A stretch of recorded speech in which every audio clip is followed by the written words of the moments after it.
ছোট ব্যবসায়ী এবং খুচরা ক্যারিয়ার যারা এরকম বিভিন্ন পর্যায়ে আপনারা অভিযান আমরা দেখছি, তারা অ্যারেস্ট হচ্ছেন, আনছেন। গডফাদাররা তো ধরা ছোঁয়া সবসময় সব ডিপার্টমেন্টের বাইরে থাকে।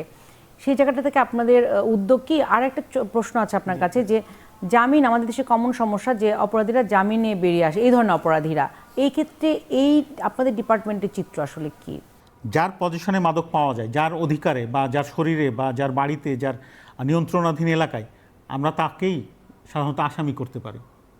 কারণ হচ্ছে তার কাছ থেকে আমি উদ্ধার করেছি, এবং জব্দ তালিকাটা আমাদের ওইভাবে তৈরি করা হয় স্থানীয় সাক্ষী নিয়ে, যে হ্যাঁ আমি কয়ের নিকট থেকে এত কেজি এই মাদক পেয়েছি বা এত গ্রামে এই মাদক পেয়েছি। কিন্তু দেখা যাচ্ছে যেটা বিষয়টা হচ্ছে যে তার পেছনে কারা থাকে, এই মাদকটা আসলো কি করে, এটা যখন আমরা ট্রেস ব্যাক করতে করতে যাই তখন দেখা যায় যে উৎস হয়তো দেশের বাইরে, বা অনেক সময় আমরা ওই ট্রেসটা ওইভাবে পাই না, কারণ তারা এতই মানে চতুর, তারা কিন্তু মোবাইলের সিম চেঞ্জ করে, মোবাইলের নাম্বার চেঞ্জ করে, এবং তারা কোড ল্যাঙ্গুয়েজে কথা বলে। অনেক সময় এক জায়গায় ফেলে দিয়ে চলে গেল, তাকে জাস্ট একটা চিরকুট দিয়ে ওখান থেকে সে মাদকটা পিক করে নিয়ে এসে বাইরে এসে সার্কুলেট করছে, মাদকটা মানে বিভিন্ন জায়গায় মার্কেটিং করছে।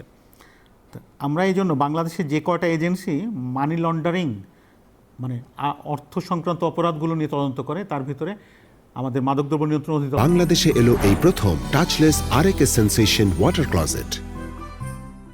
একটা আমাদের মাদকদ্রব্য নিয়ন্ত্রণ অধিদপ্তর এই মুহূর্তে যে কোনো বড় মামলা করার সঙ্গে সঙ্গে আমরা যেটা করছি সেটা হচ্ছে এর সঙ্গে আমরা মানি লন্ডারিংয়ের একটা মামলার ছায়া তদন্ত শুরু করি, এবং একটা সময় যে আমরা লিঙ্কেজ করতে পারি যে হ্যাঁ এই অপরাধী। আর দ্বিতীয় যে অংশটা আপনার জামিনের বিষয়টা, এটা মহামান্য আদালতের বিষয়, বিজ্ঞ আদালতের বিষয়, এখানে তো আমরা কিছু বলতে পারি না। তবে সমাজটা আমাদের কি দেখেন, জামিনে কি দ্রুত ছাড়া পেয়ে যাচ্ছে তারা?